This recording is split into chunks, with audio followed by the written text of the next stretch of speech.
پھر پوچھا گیا اللہ کے نبی اس کے بعد تیسرا سب سے بڑا گناہ کیا ہے؟ آپ نے فرمایا ان تزانی حلیلۃ جارک، اپنے پڑوسی کی بیوی کے ساتھ زنا کرنا۔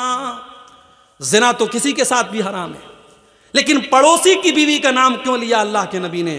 کیونکہ پڑوسی پر پڑوسی وشواس کرتا ہے، پڑوسی پر پڑوسی بھروسہ کرتا ہے، پڑوسی گھر کو بند کر کے جاتا ہے تو پڑوسی سے بول کے جاتا ہے میرے گھر کی رکشا کرنا، میرے گھر کی حفاظت کرنا۔ پڑوسی کا بڑا حق ہوتا ہے میرے بھائی، اگر پڑوسی کی بیوی کے ساتھ اور پڑوسی کی بیٹی کے ساتھ اور پڑوسی کی بہن کے ساتھ اگر کوئی زنا کر رہا ہے تو یہ گناہ پر گناہ ہے، یہ بہت بڑا گناہ ہے۔ اللہ کے نبی نے اس کو تیسرا سب سے بڑا گناہ قرار دیا ہے۔ آج جو حالات میرے سامنے ہیں میرے بھائی، جو حالات ہم دیکھ رہے ہیں، آج معاشرے میں شادی کو بہت مشکل بنا دیا گیا۔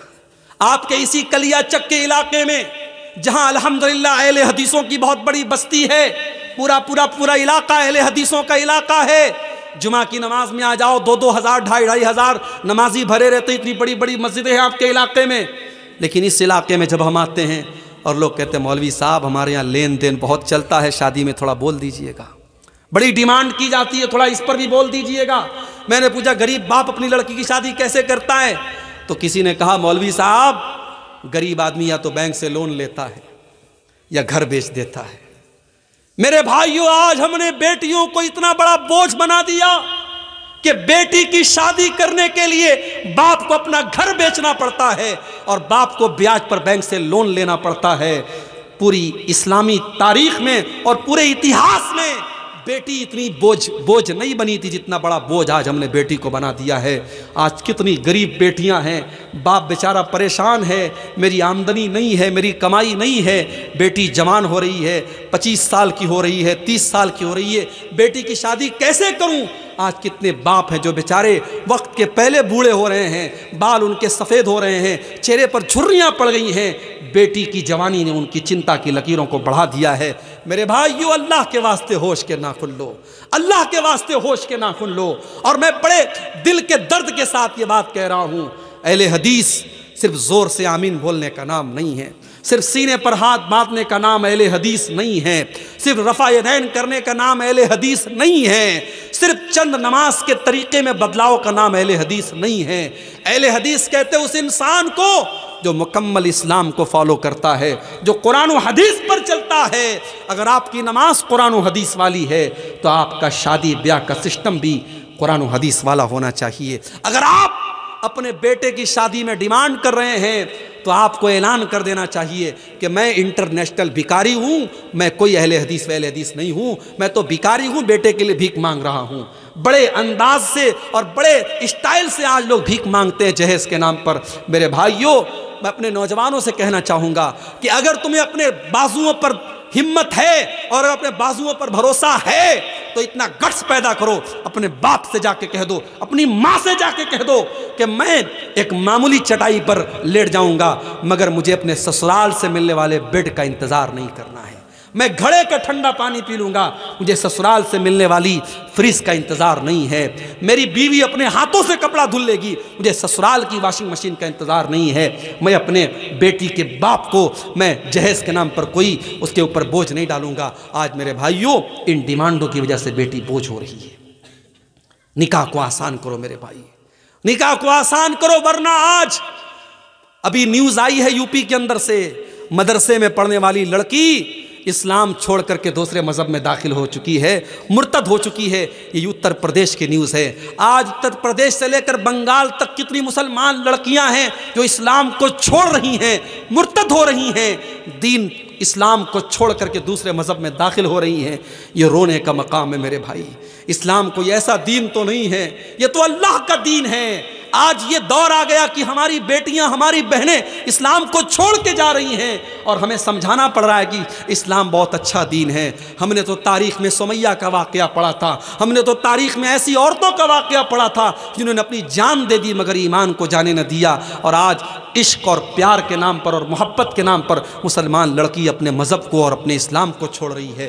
میرے بھائیوں نکاح کو آسان کرو، نکاح کو آسان کرو۔ آج ایسی لڑکیوں کے میرے پاس بھی میسج آتے ہیں، ای میل آتا ہے، مولوی صاحب میرا باپ میری شادی ایسی جگہ کرنا چاہتا ہے جہاں لڑکا قبر پرست ہے، مزار پہ سجدہ کرتا ہے، قبر پہ سجدہ کرتا ہے، پورے گھر میں تعویذ پہنا جاتا ہے۔ مولوی صاحب میں ایسے گھر میں شادی نہیں کرنا چاہتی ہوں، میں نے اپنے باپ سے کہا کہ میری شادی فلاں کے ساتھ کر دیجئے، وہ لڑکا نیک ہے، دیندار ہے اور قرآن و حدیث پر چلنے والا ہے، لیکن میرا باپ تیار نہیں ہے۔ کان کھول کر کے سن لو، اگر لڑکی کی شادی اس کے ولی کی اجازت کے بغیر جائز نہیں ہے تو لڑکی کی شادی زبردستی کرنا بھی جائز نہیں ہے۔ زبردستی اگر آپ اپنی لڑکی کی شادی اس کی مرضی کے بغیر غلط جگہ کر رہے ہیں تو یہ بھی جائز نہیں ہے۔ لڑکی کی اجازت بھی ضروری ہے۔ اگر لڑکی کی شادی میں اس کے گارجین کا تیار ہونا اور اس کے ولی کا راضی ہونا ضروری ہے تو لڑکی کی رضامندی بھی ضروری ہے۔ آپ زبردستی اگر لڑکی کی شادی کرتے ہیں تو اسلام کی نظر میں یہ نکاح بھی ویلڈ نہیں ہے، صحیح نہیں ہے۔ اس لیے میرے بھائی تھوڑے سے اس معاملے میں سمجھداری سے کام لیجئے۔ اگر لڑکی کسی لڑکے کے ساتھ شادی کرنے کو بول رہی ہے یا لڑکا کسی لڑکی کے ساتھ شادی کرنے کو بول رہا ہے اور وہ رشتہ صحیح ہے، دین کے اعتبار سے کوئی خرابی نہیں ہے، تو ماں باپ ضد نہ کریں اور نکاح کر دیں تاکہ آئندہ زندگی میں وہ لڑکا یا لڑکی کوئی ایسا قدم نہ اٹھائے جس سے پورے خاندان کی عزت پر دھبا لگے۔ اس معاملے میں ہمیں سمجھداری سے کام لینا پڑے گا۔ اللہ کے پیارے نبی فرماتے ہیں اذا خطب الیکم ممن ترضون دینہ وخلقہ، جب تمہاری لڑکیوں کے لیے ایسا رشتہ آئے، لڑکا دیندار ہے اور لڑکا اچھے اخلاق والا ہے، فزوجوہ، تو تم اپنی لڑکیوں کی شادی ایسے لڑکوں سے کر دو۔ اگر ایسا نہیں کرو گے تکن فتنۃ فی الارض وفساد عریض، تو زمین کے اندر فساد پھیلے گا اور فتنہ پھیلے گا۔ تو میرے بھائیو اگر ہمیں زناکاری کو روکنا ہے تو ہمیں نکاح کو آسان کرنا پڑے گا۔ اور آگے بڑھیے، اللہ کے نبی فرماتے اجتنبوا السبع الموبقات، 7 ہلاک کر دینے والے گناہوں سے بچو۔ صحابہ نے پوچھا ہے اللہ کے نبی کون سے 7 ہلاک کر دینے والے گناہ ہیں؟ آپ نے فرمایا الشرک باللہ، سب سے بڑا گناہ تو اللہ کے ساتھ شرک کرنا ہے جو اللہ معاف نہیں کرے گا۔ اگر شرک کی حالت میں انسان مر گیا تو اللہ کیا اس کو جنت ملنے والی نہیں ہے؟ الشرک باللہ، سب سے بڑا گناہ شرک کرنا۔ نمبر 2 والسحر، جادو کرنا۔ آج جادو بھی ہو رہا ہے، آج جادو بھی ہو رہا ہے۔ آج ایک دوسرے سے حسد اور جلن میں لوگ ایک دوسرے کے اوپر جادو بھی کروا رہے ہیں، عورتیں بھی جادو کروا رہی ہیں، مرد بھی جادو کروا رہے ہیں۔ جادو کرنا کرانا حرام ہے۔ اللہ کے نبی کہتے ہیں ہلاک کر دینے والا دوسرا بڑا گناہ جادو کرنا۔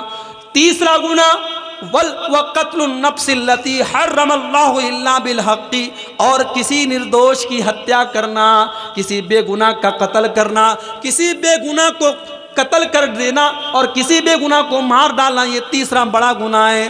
نمبر 4 وَأَكْلُ الرِّبَا، سود کھانا، بیاج کھانا، انٹرسٹ کھانا اور انٹرسٹ پر لوگوں کو قرضہ دینا۔ 1 لاکھ دے کر کے 1,02,000 لینا، 1,05,000 لینا۔ سود اور بیاج کی جتنی شکلیں ہیں کان کھول کر کے سن لو، اللہ کے نبی فرما رہے ہیں وَأَكْلُ الرِّبَا، سود اور بیاج کھانا یہ بھی ہلاک کر دینے والا گناہ ہے۔ آج کتنے مسلمان ہیں جو سود اور بیاج کا لین دین کر رہے ہیں؟ اور سود کی جب بات آئی ہے تو یہ بھی سن لو کہ جس طریقے سے سود کا کھانا حرام ہے اور سود کا لینا حرام ہے، ویسے ہی سود اور بیاج کا دینا حرام ہے۔ آج بندھن بینک کے نام پر اور بندھن لون کے نام پر آج گھر گھر عورتوں کے نام پہ لوگ لون لے رہے ہیں اور بیاج پر پیسہ لے رہے ہیں۔ یاد رکھو اللہ کے نبی نے بیاج کھانے والے، بیاج کھلانے والے، بیاج کو لکھنے والے، بیاج کی گواہی دینے والے سب پر اللہ کے نبی نے لعنت کی اور آپ نے فرمایا سب برابر ہیں۔ اس لیے بیاج کے کھانے کھلانے والے کان کھول کر کے سن لے، ہلاک کر دینے والے گناہوں میں چوتھا گناہ اللہ کے نبی نے فرمایا وَأَكْلُ الرِّبَا، سود کھانا۔ نمبر 5 وَأَكْلُ مَالِ الْيَتِيمِ، اور یتیم کا مال کھانا یہ بھی بہت بڑا گناہ ہے۔ جو بچہ یتیم ہو گیا، جو بچہ اناتھ ہو گیا، جس کا باپ مر گیا، اس کو تو سہارے کی ضرورت ہے۔ ہو سکے تو اس کے کام آ جاؤ، ہو سکے تو اس کی مدد کر دو، ہو سکے تو اس کا سہارا بن جاؤ۔ لیکن کچھ بڑے بے رحم لوگ ہوتے ہیں جو یتیم کا مال بھی ہڑپ جاتے ہیں۔ کان کھول کر کے ایسے لوگ سن لیں، یتیم کا مال کھانے والا اپنے پیٹ میں جہنم کی آگ بھر رہا ہے۔ اللہ نے فرمایا ان الذین یأکلون اموال الیتامی ظلما انما یأکلون فی بطونہم نارا، جو لوگ یتیم کا مال کھاتے ہیں وہ اپنے پیٹ میں جہنم کی آگ بھر رہے ہیں۔ یتیم کا مال کھانے والا جہنم کی آگ بھر رہا ہے۔ اور اگلی چیز فرمایا وَالتَّوَلِّي يَوْمَ الزَّحْفِ، اور جنگ کے میدان میں پیٹ پھیر کے بھاگ جانا۔ جنگ کے میدان میں جو پیٹ پھیر کے بھاگ جائے وہ بہت بڑا گناہ کر رہا ہے، ہلاک کر دینے والا گناہ کر رہا ہے۔ اور ساتواں گناہ وَقَذْفُ الْمُحْصَنَاتِ الْغَافِلَاتِ الْمُؤْمِنَاتِ، پاک دامن عورت پر، شریف عورت پر زنا کی تہمت لگانا، کسی پاک دامن عورت کے اوپر غلط کام کرنے کا آروپ لگانا اور اس پر زنا کی تہمت لگانا، یہ بھی بہت بڑا گناہ ہے اور ہلاک کر دینے والا گناہ ہے۔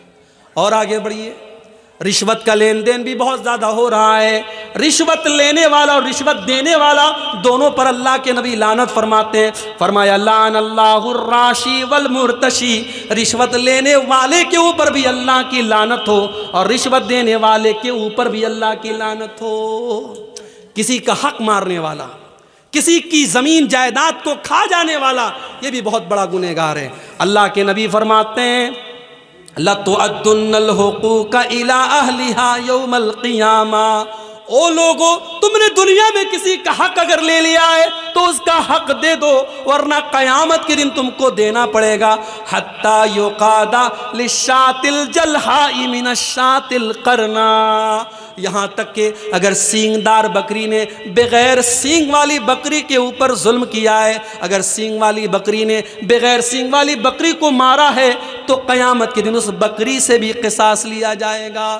کسی کی زمین اور جائیداد کو اگر ہڑپ لیا کسی نے تو اللہ کے نبی فرماتے ہیں انما اقطع له قطعة من النار، کسی کی زمین و جائیداد کو ہڑپنے والا اور ناجائز قبضہ کرنے والا وہ جہنم کی آگ کا ٹکڑا لے رہا ہے۔ وہ یہ نہ سمجھے میں زمین لے رہا ہوں، میں جائیداد لے رہا ہوں، میں پراپرٹی لے رہا ہوں، وہ جہنم کی آگ کا ٹکڑا لے رہا ہے۔